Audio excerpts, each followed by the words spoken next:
You ask Tiger to solve. This deals with linear equations with one unknown. The final result is x equals 5.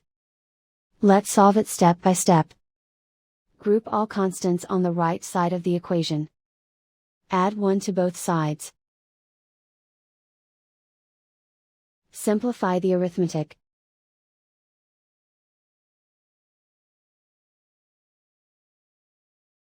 Isolate the x.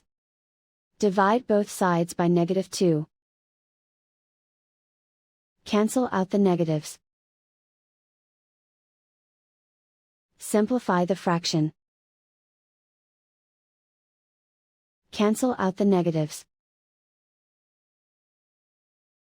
Find the greatest common factor of the numerator and denominator.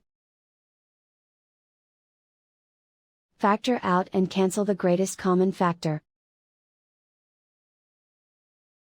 And so the final result is x equals 5.